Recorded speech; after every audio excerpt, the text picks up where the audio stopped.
Now, in this video, we will go to take up one more problem on the cantilever beam. The problem number 4.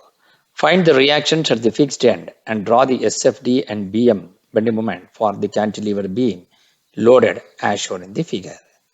So here the figure describes here we have an UDL of 20 kilonewton per meter.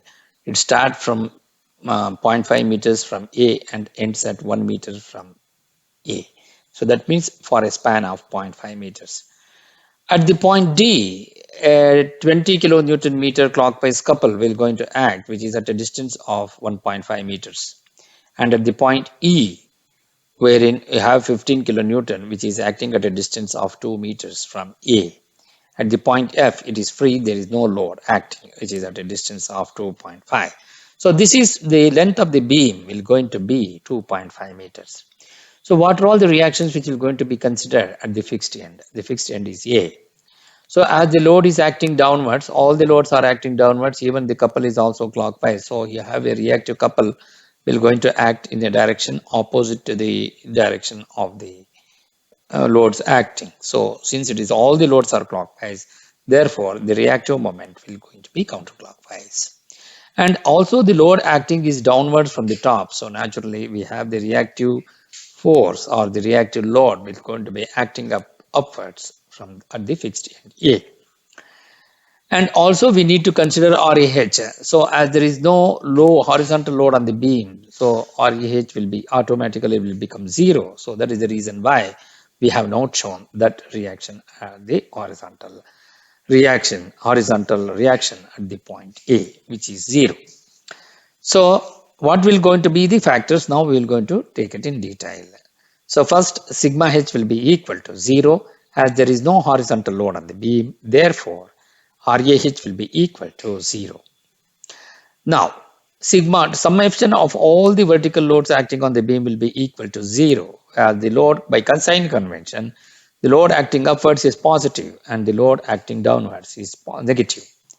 So first we consider what is the load acting upwards, which is RAV minus the load acting downwards naturally becomes negative, minus 20 into 0.5 minus 15. So on which is equal to 0. So on simplification, 20 into 0.5 becomes 10, minus 10 minus 15. So therefore, RAV will be equal to 25 kilonewton. Since it is the positive value, therefore the load acting upwards. Now we will going to take this sum of the moments, that is the clockwise couple should be equal to, the clockwise moment will be equal to counterclockwise moment. So here, since MA is the counterclockwise direction, taking the moments about the point A, MA is minus MA and all the other loads is acting downwards, it is a clockwise, therefore it becomes positive. So you will going to get it as 20 into 0.5 into 0.5 by 2 plus 0.5. So that means 20 into 0.5 is going to become 20 kilonewton per meter. Per meter is 20 kilonewton. So for 0.5 meters, it becomes 10. So that is 20 into 0.5 into, then the load will always, UDL will always act at the midpoint, which will going to become 0.5 by 2 with respect to the point B. But since we are taking the moment with respect to the point A, so therefore it will be 0.5 plus 0.5 by 2 plus, so we have the clockwise couple plus 20. And then we have at the point E acting downwards is 15. So plus 15 into 2, which will be equal to 0. So take the transfer MA to the right hand side. Therefore, MA will be equal to, on simplification, you will going to get it as 57.5 kilonewton meter. Since it is the reactive moment, therefore it will be in counterclockwise direction. Now, once we find out the reactions at the fixed end, we need to start with the shear force and bending moment.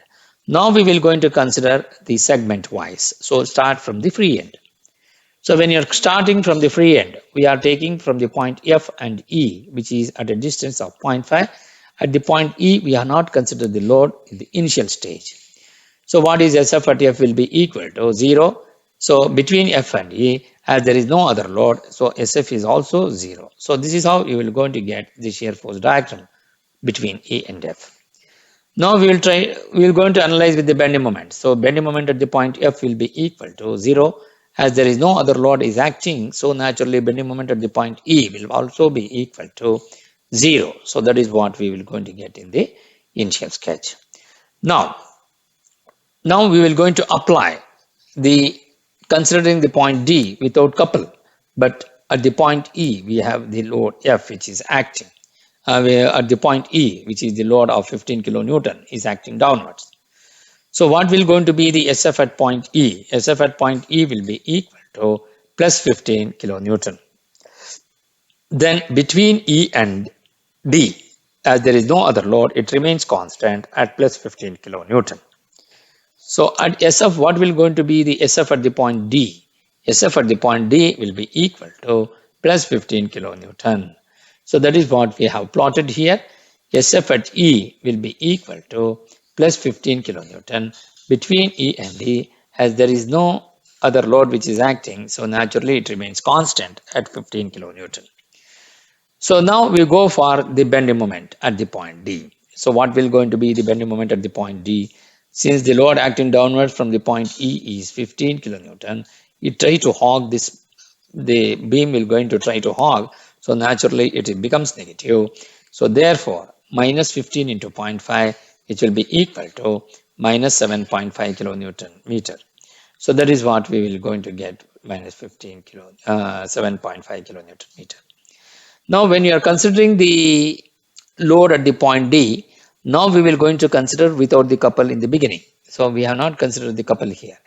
But here also the load is acting, that is the couple is acting, clockwise couple. So you consider that. So what will going to be the loads now? Between E and D, so between E and D, as there is no other load which is acting, therefore shear force remains constant at 15 kilonewton. So even at the point D also it will going to be 15 kilonewton.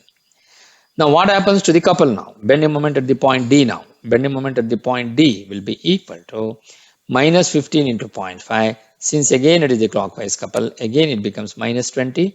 So minus 15 into 0.5 minus 20, you are going to get it as minus 27.5 kilonewton meter.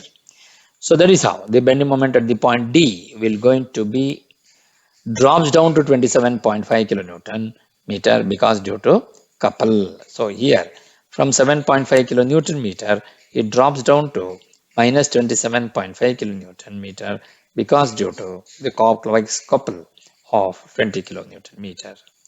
So this is how you will be able to analyze this. Now, what happens at the point D now? So it drops down to 27.5 kilonewton meter only because due to the clockwise couple which has got 20 kilonewton meter. So this is how you will be able to analyze at the point D. Now we are going to consider at the point C now. So when you are considering at the point C, so we are considering at the point C without considering the UDL. When you are considering point B, the UDL will come into the picture.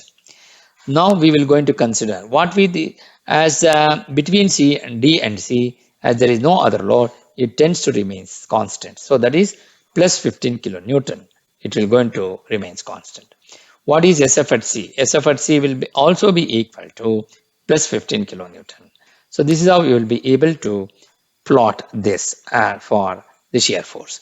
As remember that when you have a couple, even the couple at the point D, this couple will not going to be considered when you are trying to do the shear force.